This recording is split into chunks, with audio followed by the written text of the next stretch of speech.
Gurur Brahma Gurur Vishnu Gurur Devo Maheshwaraha Guru Sakshat Param Brahma Tasmai Shri Gurave Namaha Tasmai Shri Gurave Namaha Tasmai Shri Gurave Namaha.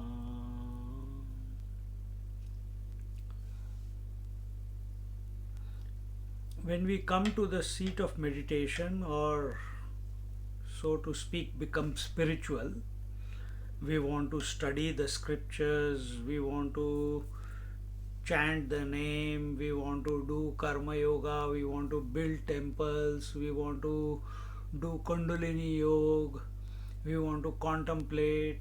First we have to assess whether we are qualified to do that or not. If you ask me to do Nagaraj's job, which is in IT, I am unqualified. So I'll say, no, I can't handle that. You give it to, I have got no idea, no ABCD about that job. If someone, no, I can't look at a doctor and say that, oh, I will do that job, that is good. No, I don't have that acumen. So we have to first assess ourselves to see whether we are qualified to do meditation.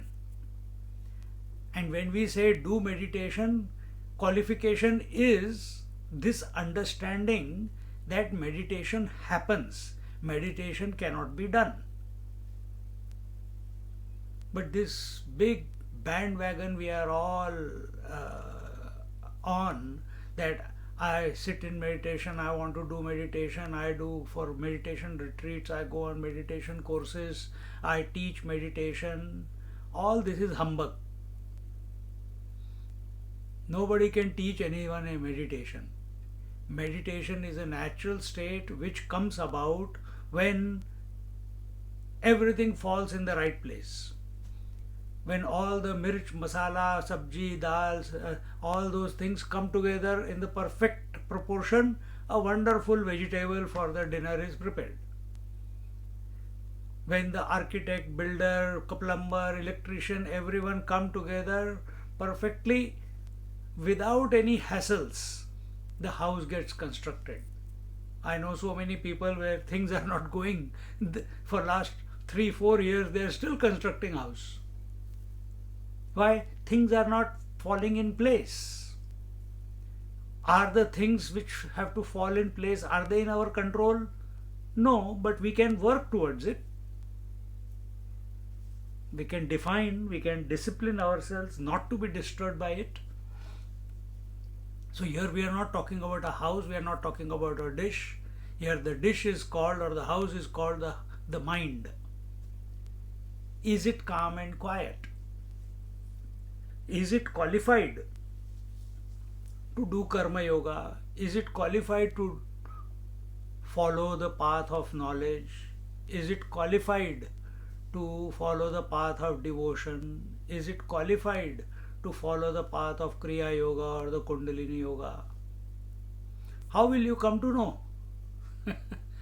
You have to assess, not in your mind, write it down, where you stand at this moment today. How many guilts you are carrying, how many expectations are there. If you look at your life in general, yesterday, did you live a life free of desires, or did you live a life full of desires? or intermediate level of desires. You have to put it down. So what is the requirement? Meditation requires a significant reduction of desires in the mind. Have we? So if it is not happening, if the pull is not from within, and we are forcing ourselves to go to the seat of meditation and becoming miserable thereafter, we are trying and trying and trying on the seat of meditation. And if meditation has happened, then when the mind clicks back in, then our vision about the world must be changed, must be transformed. After meditation, we can't be an agitated person. After meditation, at this present moment, I am using the word after meditation because our mind comes back into the world and still takes the world to be real. Then are we looking at the world with the same peaceful disposure? Are we seeing the oneness in the world? If we have really sat in meditation, if meditation has actually happened, then the vision will be transformed. Then you will experience an unspoken experience as if you're connected to everything in this when you wake up, when you come out of meditation. That everything is included in the self.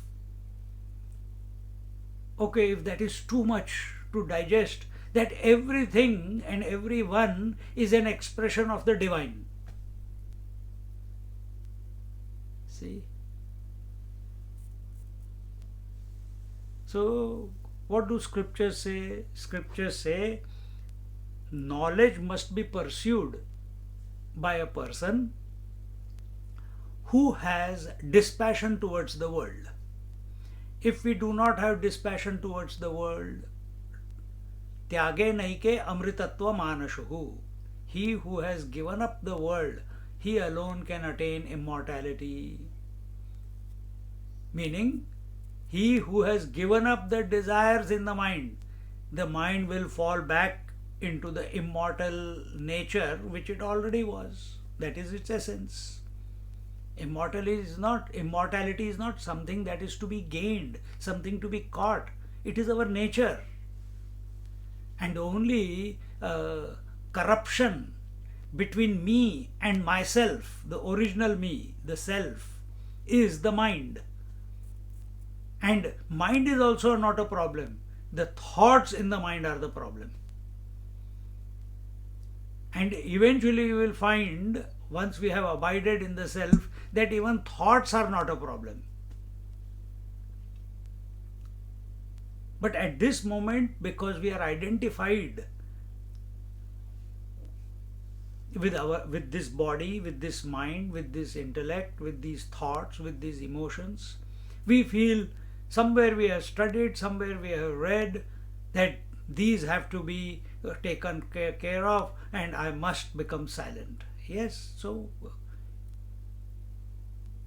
but silence will come, silence will dawn upon us only when we interact with the world in the right manner. It doesn't happen just by fluke. Our daily interaction with the world, of what caliber it is, what quality of interaction. Are we barking away at everyone? Are we screaming away at everyone? Are we everything that we see on the TV or in the advertisements, we want this, we want that, we want this, and then we come to meditation seat. Their mind also, oh, I think I will practice Kriya Yoga to go into meditation. I think I'll do this to go into meditation. I think I'll do this to go into meditation. No, the scriptures say, if you have withdrawn from the world, if you are not interested, you have worked out the emptiness which is inherent in the pursuit of the world, because that world can never give us the satisfaction, the contentment, the peace, the happiness, that which we are seeking, why it cannot give us? Because the happiness is our nature, the peace is our nature, the tranquility is our nature. And the world is continuously changing. That which is continuously changing can never give us what we are seeking. And this, nobody can teach you, we can tell you. But you have to sort it out in your mind once and for all. Nail it into your mind. Let it be a deep conviction that the world cannot give me the contentment. For such a person, the path of knowledge is told. Then path of karma is told for those people who always desire something or the other. So they want to go to heavens, they want their children to get married. If they are married, they don't have a children, they will do some rituals. They will do rituals. Those people who have taken the world to be real, and those people who have taken themselves to be a part of the world, not the spirit, as the individual, a part and parcel of this world, for them the path of karma is told. So as long as you have desires, then desire in the right manner. So the path of karma is given. But what about those people who want a result from their actions and they are not able to give up the pleasures of the world? This is our lot. This is the thought which came yesterday in Bhagavatam. What about those people who are performing actions and they are not performing it for just the heck of it, for the sake of the Lord? They are performing it because they want a result from it. I eat food, I say Brahmarpanam Brahmavihi, I chant the prayers to the Lord, but when I eat, my attention is on my satiation of hunger. That is the result, isn't it? And I am not able to give up that. Even in small things that I do, it has become so deeply entrenched in my psyche that anything that I do, what is in it for me? Whatever I do, whatever I interact, whatever I speak, whoever I become friends with, what is in it for me? How can he add value to my life? What am I going to gain out of this association? Whether it be an object, whether it be a being, a human being. This is the first point. And the second point, that I am not able to give up the pleasures. I enjoy my food, I enjoy my wife or husband, I enjoy being with my children, I enjoy being with the parents, I enjoy good cars, I enjoy good house, I enjoy investing. So those who are still having this type of disposition, that is, they are still looking for result from every action. They are not practicing karmanyeva adhikaraste ma phaleshu kadachana, meaning perform the action without attention on the result of the action. They are not able to do that. And also they still have they are still attracted to the pleasures. They know it is wrong, but they are still attracted because they have practiced it for so long. Then for such people it is mentioned that they should practice the path of devotion. They should chant the name of the Lord. And how to chant the name of the Lord? And what is the purpose of that? Chanting the name of the Lord, here it is told that if you chant, remember the Lord. Not necessarily chant, you remember the Lord's stories, the Lord's name, the Lord's form, with love, with faith, with conviction, that I don't understand it, but I know there is some power which is making the whole thing go around, and that is the Lord.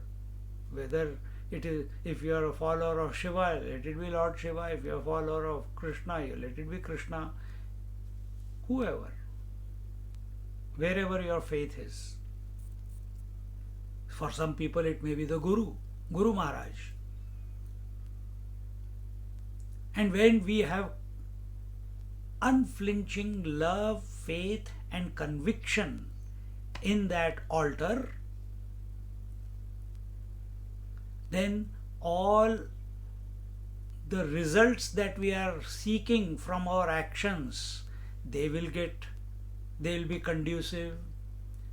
Then when whatever pleasures we are seeking, they will also come into our ambit. So Bhagavan says, the Lord says, that whoever thinks about me exclusively, ananyas chintayanto mam ye jana paryupasate, whoever ananyas chintayanto mam thinks about me, takes my name, remembers me, contemplates on me, listens to my stories, to the exclusion of everything else. And it's a slow process, because the world is still in our mind. Slowly we build up the acumen, we build up the focus, and that focus is directly proportional to our love, faith and conviction in the Lord. So he says, do everything for my sake, enjoy the pleasures by taking my name, by remembering me. Don't stop, continue. But in everything, with love, faith and conviction, add me. Add the ingredient called the Lord. See? So yesterday we gave one example. If I say Hari Om Nag, Hari Om Surendran, Hari Om Laju, Hari Om Bodh. So each person's name we are taking once. But because I added Hari Om to it for everyone, Hari Om got 5 votes and each one of you got only 1 vote. So now what is happening? The mind is slowly learning that Hari Om is more important than all the others. And slowly, it is a slow process, it's by grace. But we have to begin with love, conviction and faith. That in and through every interaction, in and every action, in and through every desire that we are having in the world to fulfill, we add an aspect of divinity to it, aspect of that this is the Lord's will, so I am doing it. So offer it to the Lord or bring the Lord in between and continue. Because that push to go in that direction is coming from somewhere. Understand that push is also His. And as we do this, slowly, the mind will settle down, and a point comes where the devotee is exclusively, that means to the exclusion of all other thoughts, he is thinking about the Lord only. Why? He has worked out, as he keeps taking the name of the Lord and that becomes the mainstay of the mind, he comes to realize that, and all his desires are also getting fulfilled. He comes to realize that this Lord's name is very powerful. And so he becomes even more committed to the Lord. And as his desire for the Lord increases, his desire for the world, his desire for the possessions, his desire for the relationships, his desire for results of the action, that starts reducing, because desire has to go one way, either towards the world or towards the Lord. You initially started with only a sprinkling of the divine name. Now, over a period of time, just like a river begins with few drops of rain, one stream here, a thin stream there, eventually it becomes the raging Ganga.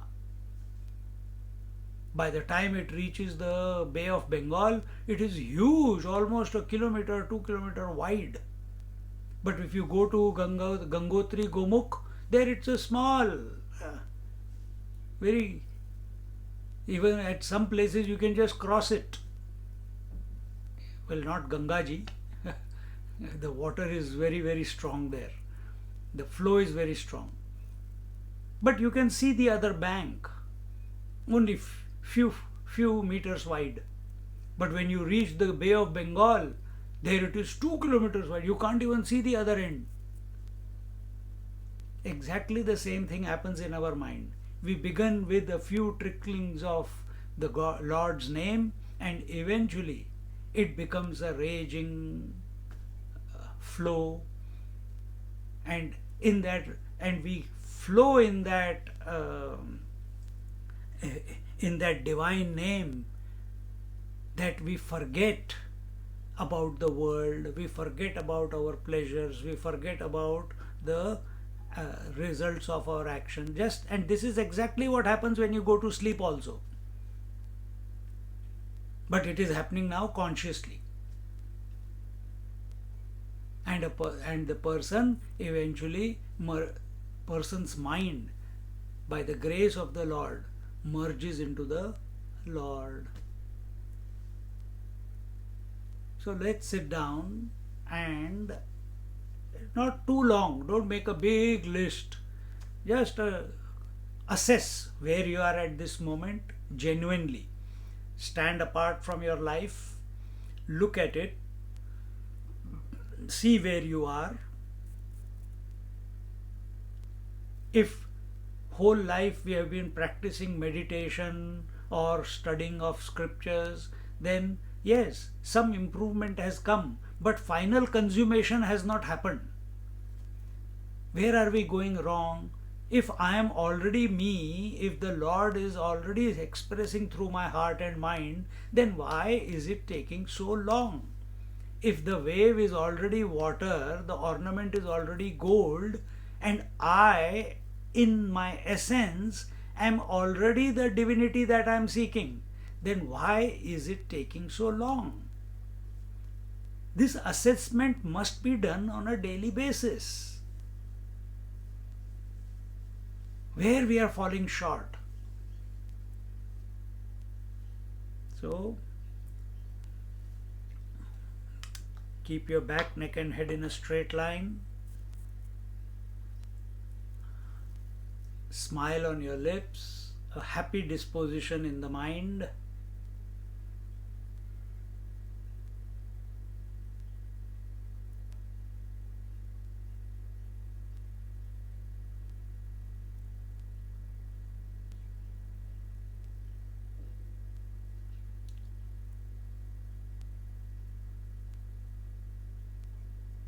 Within few seconds, maybe a minute, assess where you are at this moment.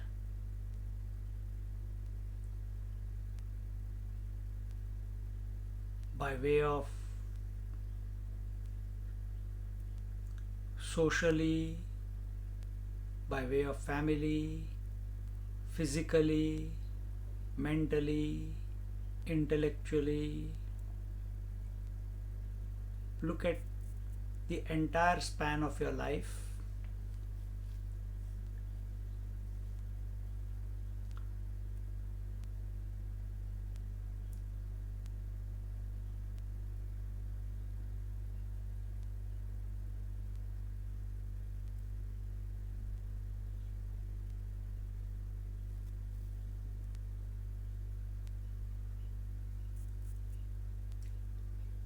Unless and until we do not know where we are at this moment, we will not be able to move forward. So make a unattached assessment of your life, of yourself. Whether you are lazy, dynamic, peaceful by nature,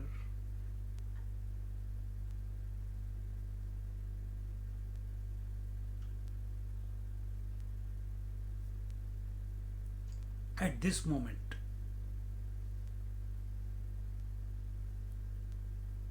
Come to this moment.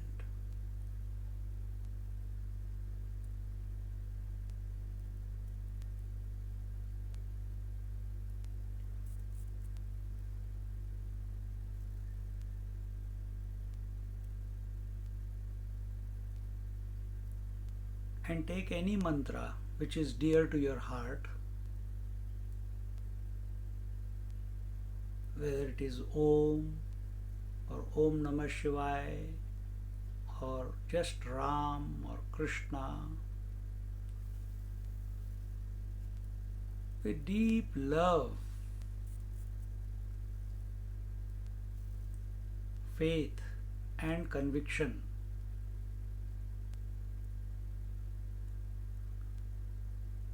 Take his name in your mind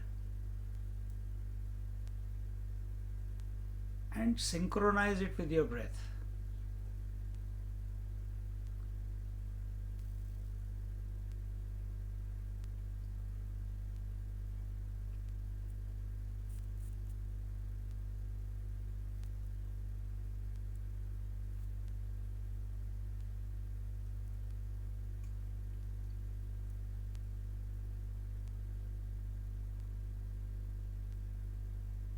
And do not go to sleep.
It is only by His grace that the knot of our heart gets cut. Bhidyate hridaya granthi, छिद्यन्ते सर्व संशयाः, क्षीयन्ते चास्य कर्माणि, मयि दृष्टे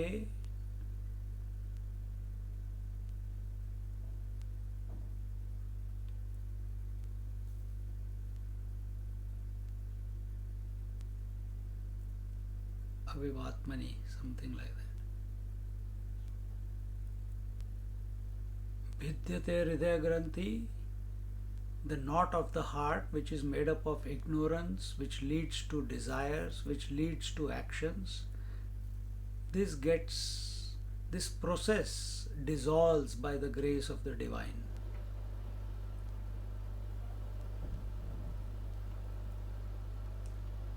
Chidyante sarva sanshayah.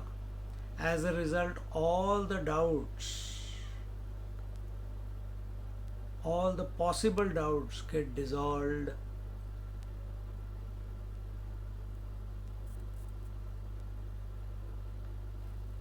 And then, as a consequence, kshiyante sarva karmani.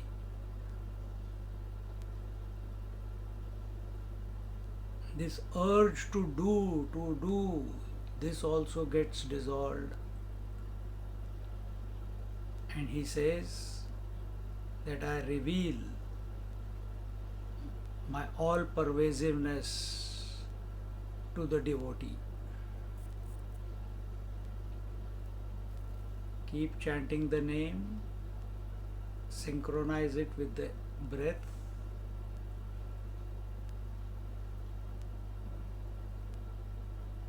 Without any expectation.